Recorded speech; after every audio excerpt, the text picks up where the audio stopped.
Il est 19h, mesdames et messieurs, c'est l'heure de vous informer. À présent, vos titres. 80e session de l'Assemblée générale de l'Organisation des Nations Unies. Le chef de l'État, Félix Tshisekedi, séjourne depuis le dimanche à New York. Il participera à la cérémonie commémorative de l'anniversaire de l'ONU de ce lundi, dont l'ouverture du dit sommet est prévue pour le mardi prochain. Nomination par ordonnance présidentielle, l'ancien ministre de Ressources hydrauliques et électriques Teddy Luamba Mouba est nommé à la tête de la Société nationale d'électricité SNEL en sigle. En religion, le pape Léon XIV exclut toute réforme sur les femmes et les fidèles LGBTQ et les bénédictions de mariage homosexuel. Les détails est dans ce journal.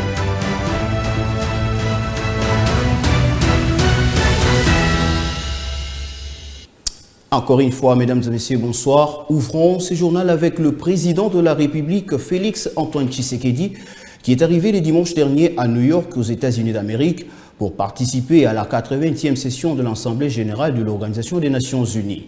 Outre le sommet de chefs de l'État et du gouvernement qui s'ouvre le mardi prochain, Félix va participer dès ce lundi aux activités commémoratives du 80e anniversaire de l'ONU pour s'exprimer devant la tribune de l'Assemblée générale le mardi prochain. Le détail est avec Giscard Poussema, directeur de la presse présidentielle. Suivons. La semaine du 22 septembre, le dirigeant de la planète s'est réuni ici à New York à l'occasion de la 80e session de l'Assemblée générale des Nations unies. Pour célébrer ses 80 ans depuis sa création, l'Organisation des Nations unies a choisi les thèmes « Mieux ensemble », plus de 80 ans au service de la paix, du développement et des droits humains.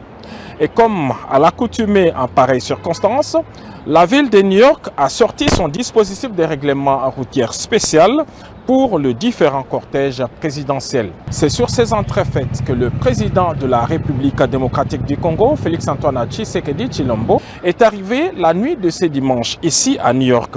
Accompagné de la distinguée première dame Denise Nyakeru, le chef de l'État a pris ses quartiers dans Manhattan en attendant d'entamer une semaine de travail très chargée aux Nations Unies. Désigné vice-président de l'Assemblée générale cette année, le président Félix Tshisekedi Tshilombo a la lourde tâche de remplacer le président en cas d'absence ou d'empêchement et de présider certaines réunions des commissions des Nations Unies. Il est donc membre du bureau de l'Assemblée générale, un organe qui aide le président à coordonner les travaux, à établir et à organiser l'ordre du jour des sessions et à superviser l'application du règlement intérieur. Les rendez-vous annuels des chefs d'État interviennent cette année dans un contexte très particulier, marqué par des tensions géopolitiques à travers le monde, des remises en cause du multilatéralisme et des crises sécuritaires. À partir du mardi 23 septembre, les différents chefs d'État vont défiler à la tribune du Palais des Verts pour leur discours. Et comme le veut la tradition, le président des États-Unis d'Amérique, Donald Trump, sera le premier à ouvrir les balles. Et le même jour, dans la soirée, le président de la République, Félix Antoine Tshisekedi Tshilombo, prendra la parole à son tour pour son grand oral, le 6e de la série. Son discours est tout aussi très attendu au regard des avancées significatives obtenues par le chef de l'État grâce à sa diplomatie de paix en faveur de son pays, la République démocratique du Congo. Cette Assemblée générale est aussi l'opportunité offerte au chef de l'État d'intensifier son plaidoyer à l'international pour la reconnaissance du jeune Holocauste. C'est dans ces cadres qu'est prévu un grand événement ici à New York avec le Fonarev en marge de cette Assemblée générale.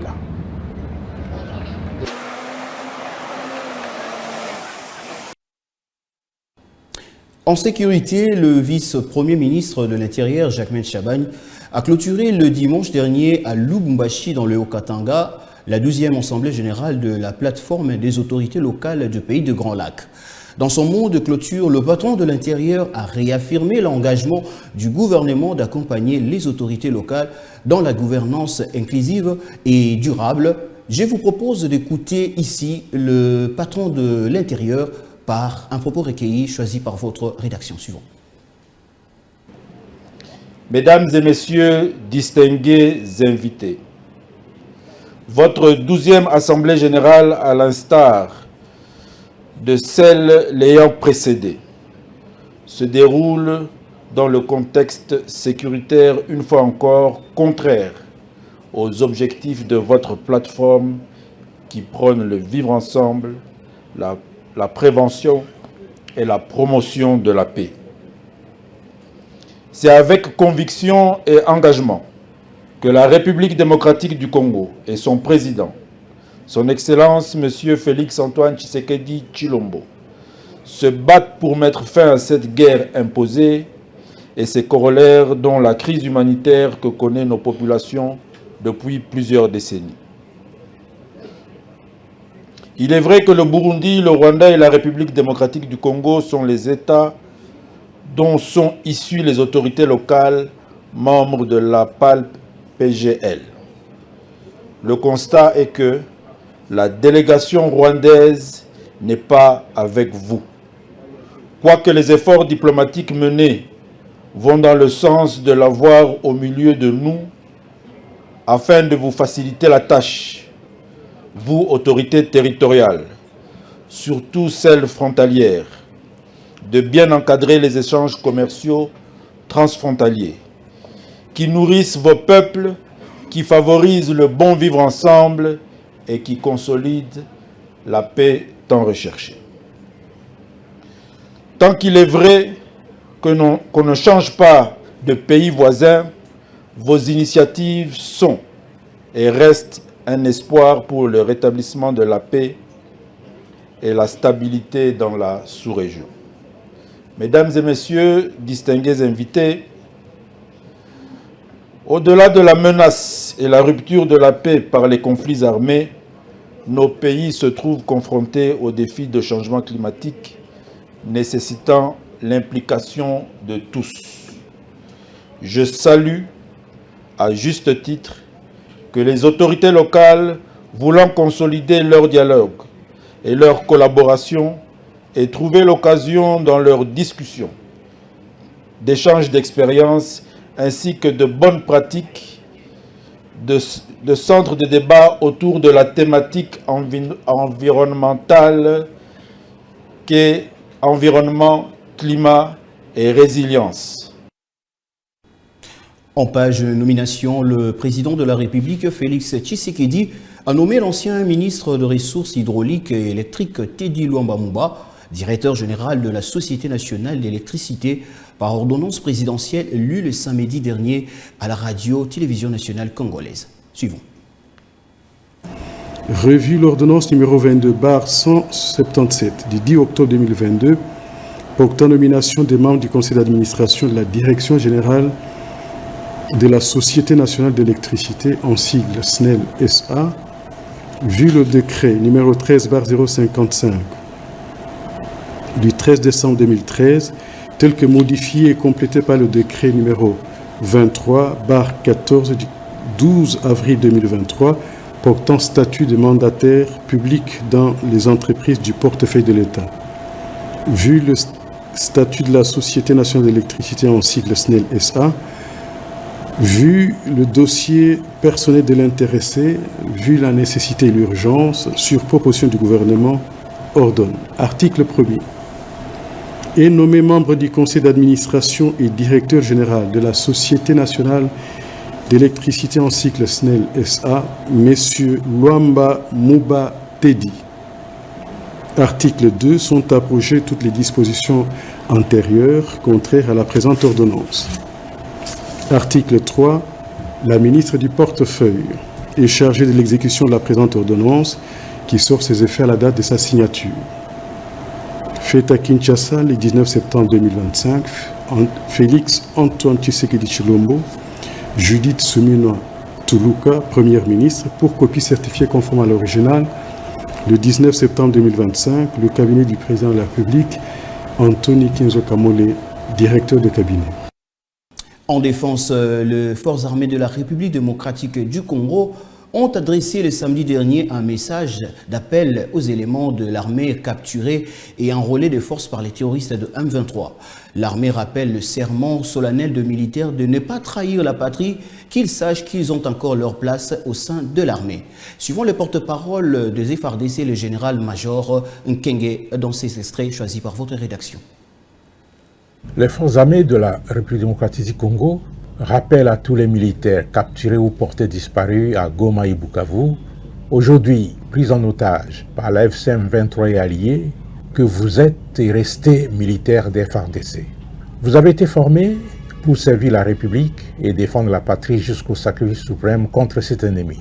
N'accordez aucun crédit aux promesses données par ces vendeurs de vent et d'illusions. Ils veulent se servir de vous comme leurs esclaves contre vos propres frères et sœurs, au détriment de vos intérêts et au détriment des intérêts de la République.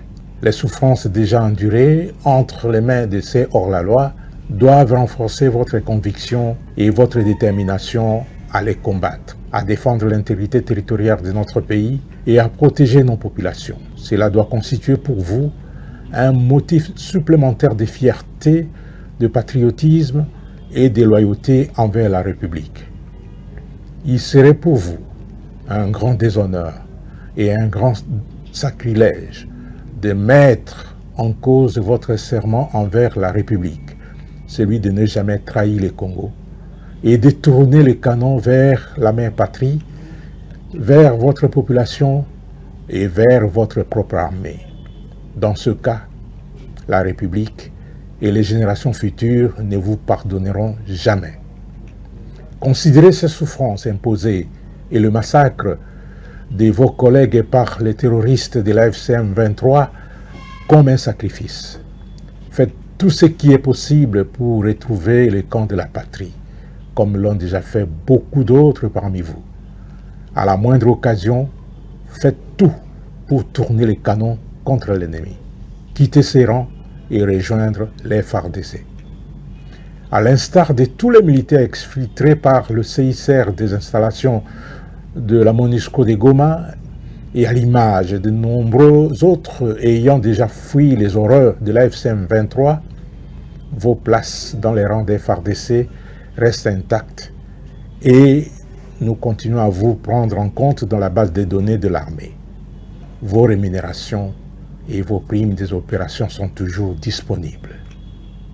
Nous vous encourageons à regagner par tous les moyens possibles le camp de la patrie.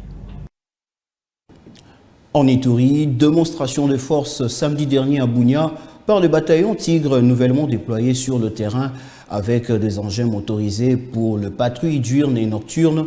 Question de rendre la province plus sécurisée sous l'œil appréciable de la population qui se sont sécurisées depuis leur arrivée. Suivant. À Bunia, chef-lieu de la province d'Ituri, la sécurité reste au cœur des préoccupations. Ce matin, dans un climat ensoleillé, les bataillons Tigre, récemment déployés en Ituri, ces vaillants militaires viennent de finir leur formation spécialisée en opérations spéciales, avec pour mission principale d'appuyer la PNC dans la lutte contre la criminalité urbaine, avec une puissance de feu, flexibilité et mobilité de manière plus rapide et prompte contre les bandits armés, en vue de le mettre hors d'état. Cette dynamique sécuritaire est une réponse exacte à la menace qui pèse sur l'Ituri. Nous devons en faire bon usage pour protéger notre population, a dit le gouverneur militaire au commandant bataillon Tigre. Mais si vous avez ces motos ici, vous êtes mobile, très mobile, vous êtes souple, vous êtes flexible. Et donc vous pouvez vous donner une bonne réponse. Donc gardez bien ces motos et vous allez opérer avec ça. Nous essayons d'adapter aussi la réponse par rapport à la menace.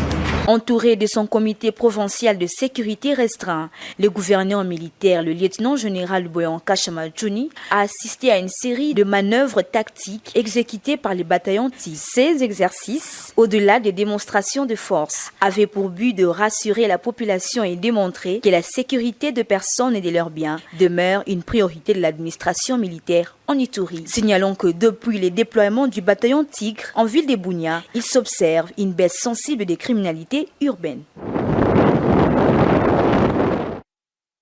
Quittons Ituri, allons-y au Congo central. Collaboration entre institutions au Congo central Un nouveau bâtiment prend forme pour l'Assemblée provinciale sous l'impulsion du gouverneur Grace Bilolo.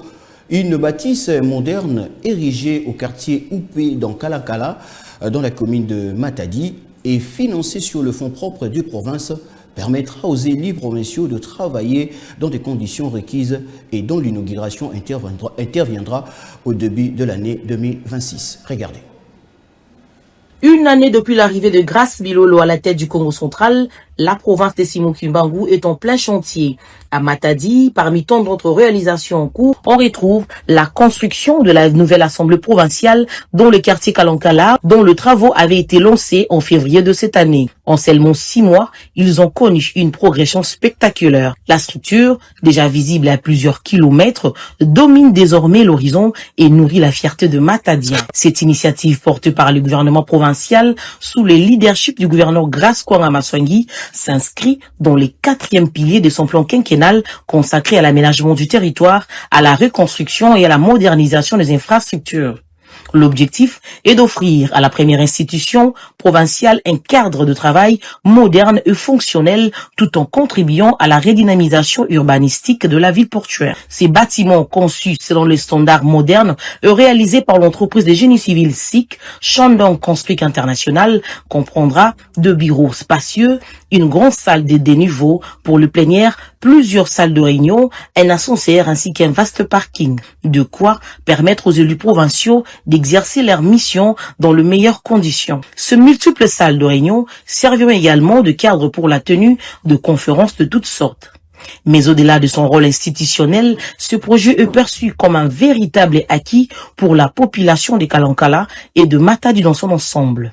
L'arrivée d'une telle infrastructure permettra d'améliorer l'attractivité du quartier longtemps abandonné à son triste sort, mais aussi la réhabilitation de la boucle qui le contoure. Selon l'ingénieur en charge du chantier, les rythmes actuels de travaux permettent d'envisager la livraison de l'ouvrage dès le début de l'année 2026. Ces chantiers s'ajoutent parmi tant d'autres à travers la province, et ce, au grand bonheur de la population qui découvre un gouverneur jeune et pragmatique, fidèle à la vision du président de la République, Félix Antoine Tshisekedi Tshilombo. En religion, pour boucler ce journal, le pape Léon XIV exclut toute réforme sur les femmes et les fidèles LGBTQ. Dans un entretien publié dans un livre le vendredi dernier au Pérou, le Saint-Père a écarté tout changement doctrinal à court terme dont les successeurs du pape François indiquent qu'il ne compte pas ouvrir la possibilité d'ordonner les femmes diacres et il refuse de reconnaître le mariage homosexuel par l'Église, ce qui relance le grand débat sur la reconnaissance de la dite communauté de mariage pour tous. Suivez. Dans sa première interview, publiée depuis son élection au Vatican, le pape annonce un mandat de stabilité doctrinale face aux défis d'une Église aux courants divergents. Les souverains pontifs ne comptent pas ouvrir la possibilité d'ordonner des femmes diacres et refusent la reconnaissance du mariage homosexuel, tout en précisant que l'enseignement de l'Église restera tel quel. Fidèle à l'enseignement du catéchisme catholique, le pape renouvelle son soutien à la famille traditionnelle et constituée du père, de la mère et les enfants, dont le rôle, qui a parfois souffert ces dernières décennies, doit être à nouveau reconnu et renforcé. Interrogé sur la lutte contre les violences sexuelles par les clergés, Léon XIV affirme dans l'interview que l'Église doit continuer d'accompagner les victimes avec une compassion authentique et profonde. Il a adressé également un message à ses fidèles sur le plan économique, s'inquiétant de l'écart croissant entre les niveaux de revenus. Il essaie de noter que les remplaçants du pape François a confié qu'aucune évolution doctrine n'est prévue à court terme. Voilà, c'est ce qui marque la fin de ces journaux. Nos salutations amicales à tous nos fidèles téléspectateurs.